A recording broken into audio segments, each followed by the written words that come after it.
Okay, sir. What's your name? Lieutenant Colonel Mike Badley. I'm the professor of military science here at Canisius University, servicing quite a few, 7 different universities in Buffalo, New York. Yeah. Where are you from originally? I grew up in Washington State, but joined the military right out of high school, went to United States Military Academy, and commissioned as a second lieutenant in the Army, the Medical Service Corps. What made you want to join the Army? I've always wanted to join from when I was a kid. I have a long family lineage of grandfather, a couple of uncles who served in the Army. They were all surgeons, so that was my interest in the medical field, and that's ultimately what led me to choose the medical services in the first place. Okay. Okay, so the first question, when it comes to leadership styles, how do you adapt your leadership style to different individuals and teams? Yeah, so my leadership style, you'll hear a lot when we talk military and other programs about developing your leadership style. And while that's incredibly important to understand kind of how you want to lead an organization, really what I like to model mine after is I take a note of who's in our formation, who are we talking with. And I think a leader should adapt their leadership style to kind of fit the team that they're working with. Everybody responds to different leadership styles in different ways, and as a leader, if we can reach out to those folks in a way that they will best respond to, then I think they'll find success much easier. That's a good answer. When dealing with conflict resolutions, how do you manage disagreements between team members while maintaining moral and unity? Yeah. Yeah, so team members and conflicts, it's all about communication and trust.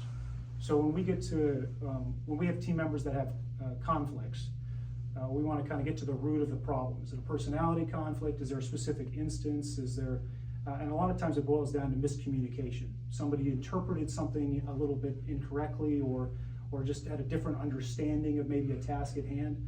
So when we get everybody in the same room and we kind of talk out what's the overall intent of what's going on, what are we trying to get to in the end. And a lot of times we can come to an agreement between the two without having to go through too many unpleasant conflict resolution strategies. Like in a classroom. Yeah. Yeah.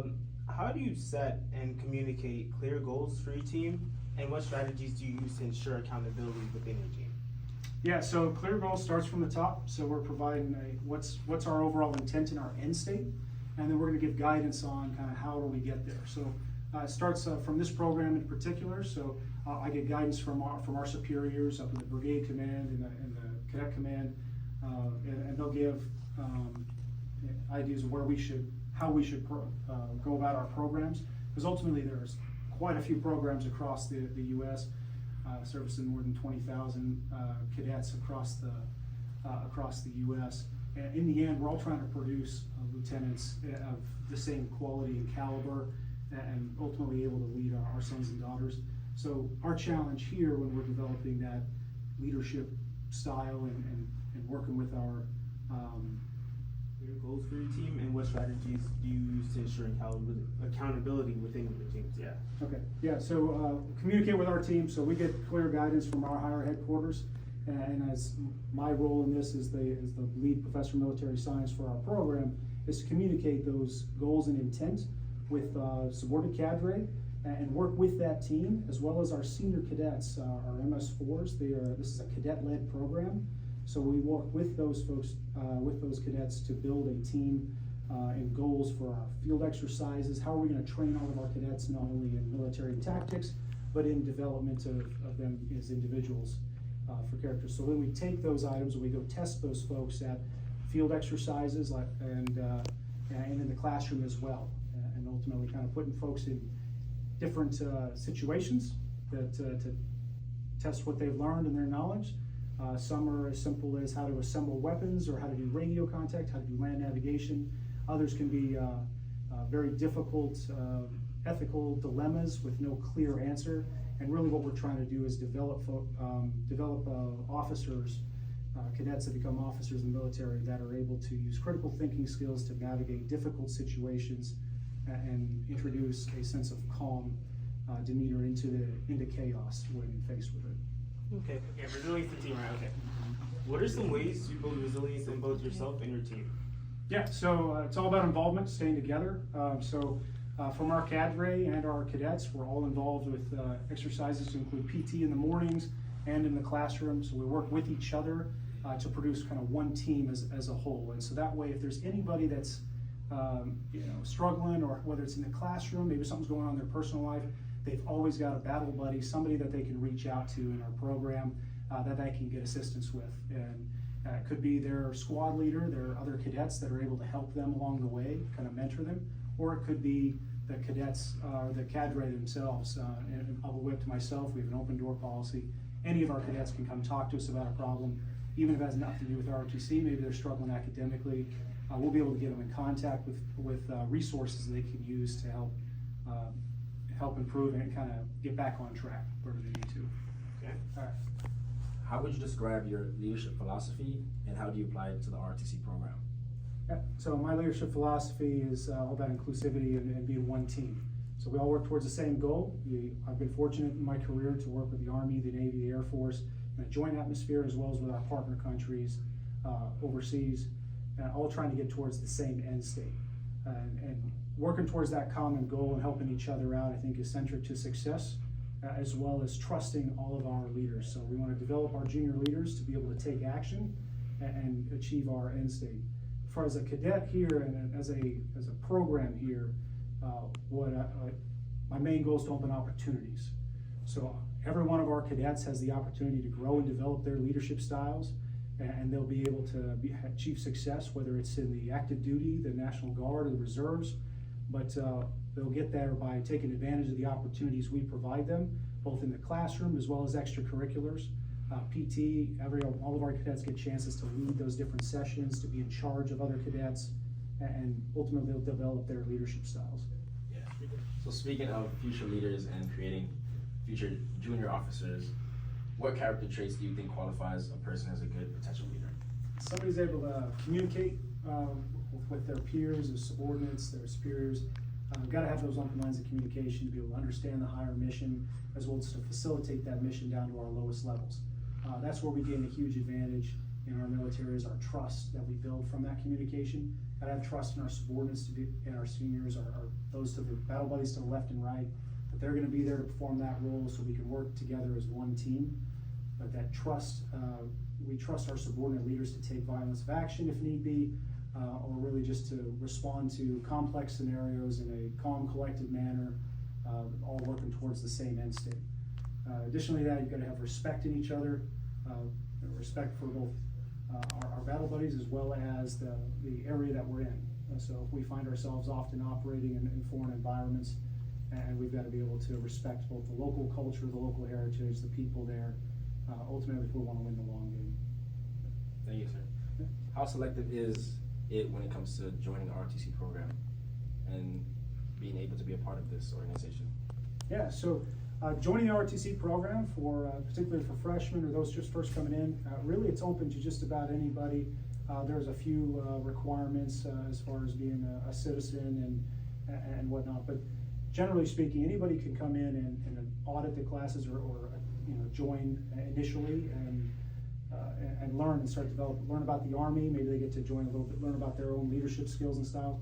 But for those that really want to make the decision that they want a contract, they want to join and commission at graduation, become an officer in the Army, that's where we have a big shift and change. And so for those are the folks, those are the ones we're looking for that have the aptitude and the ability to become officers in the U.S. Army, to lead America's sons and daughters, to make those hard decisions when they're in complex, difficult scenarios. Thank you, sir.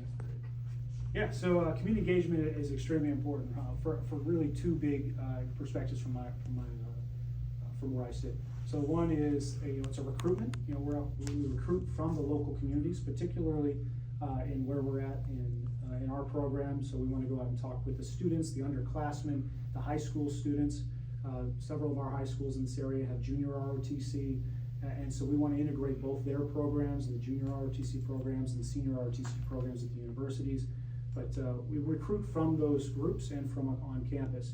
A second to that is where we're at here in Buffalo, New York, we don't have an Army base anywhere nearby.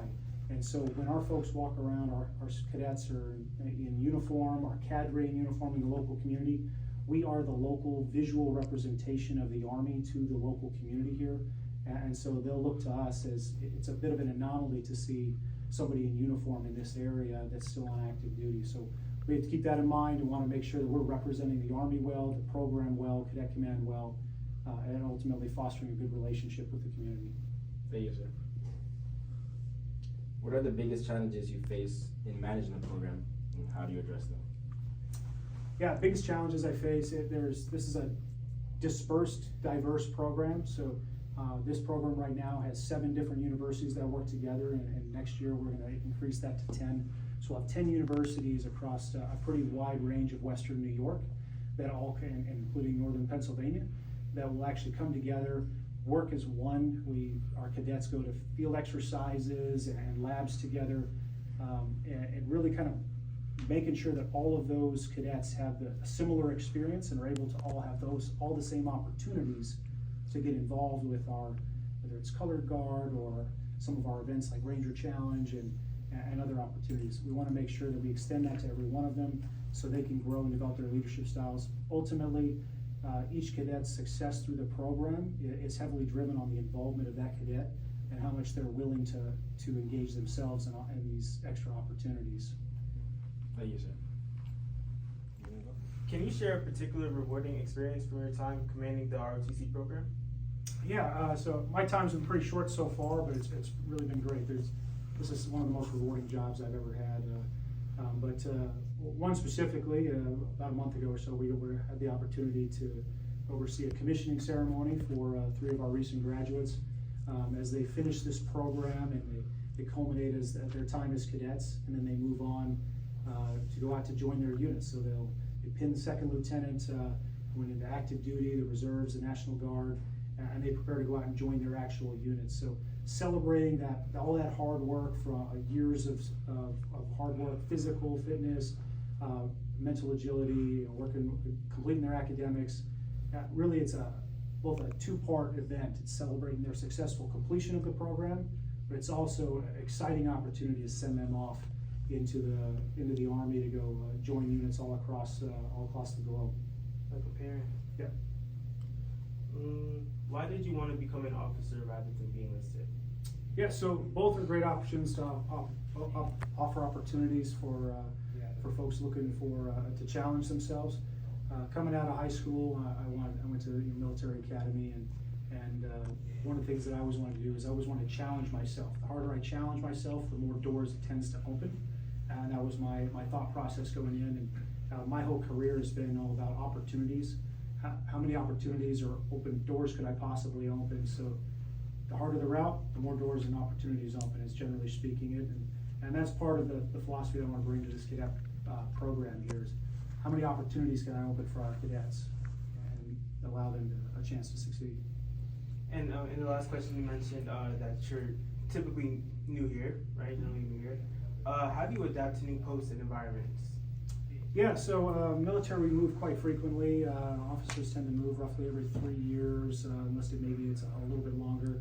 But you get used to new environments, making friends quickly, but really you just have to put any mental reservations aside and just get in and integrate with the local community. So whether it's your family moving in and getting to know new neighbors, understanding how to network locally, and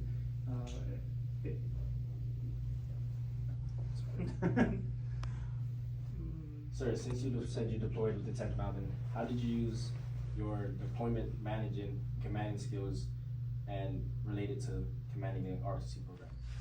Yeah, so whether we're on deployment or in garrison, our focus is on the individual, on the soldier. So we want to train our soldiers. We want to make sure that the soldiers are taken care of, that their personal lives are in order, that they're able to train on individual soldier skills as well as our collective skills together.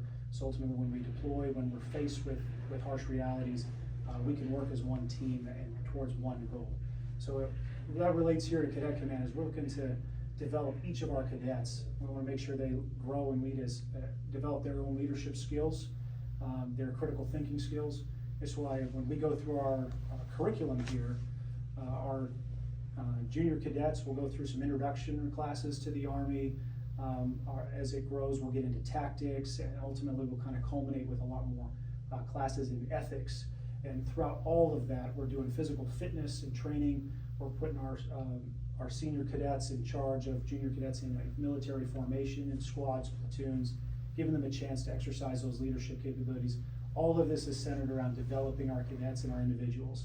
If we develop the individuals, then ultimately the end result will be ideally will be quality commissioned officers that can join the ranks and be part of the Army team. Thank you, sir. How do you delegate the work, since your commander must have a bunch and be able to multitask? How do you know who to task what? How do you know how to delegate and to who when it comes to it? Yeah, so absolutely have to be comfortable with delegating responsibility to the team. Must leverage our junior officers, our non-commissioned officers, the rest of our team over here. So within the program, we have several cadre members, junior officer ranks, senior NCOs, mid-grade NCOs. Each of those personnel brings unique experiences and background and training and education to the table. For any program, we're going to want to take each person's strengths and try to leverage those to better the overall experience in the unit as a whole. So my job is largely to recognize the differences or the skills that each one has and brings to the table, and delegate responsibilities or training plans or anything that I can to each different team member. But it's also to develop that team, allow them a chance to get additional education and training, for them to develop and grow. So when those cadre members move on to their next assignments, they're all the better for it as well. Thank you, sir. Just like who you are and what you do. Hi, my name is Cadet Lippert. I'm an MS4 here at Canisius ROTC. My role this year is S3, so that means I'm in charge of all planning events for the battalion. So for instance, as a 4, we plan what's on the wall over here, these lab events. So they're called concept of operations. And we design and develop each one of these labs, me and my team, and we do each one of our PT events. The best way to go about managing this kind of work is to utilize your team and disseminate properly. Everything is your responsibility when you're in leadership, but utilizing your team and trusting them to get stuff done is the best way to go about doing it.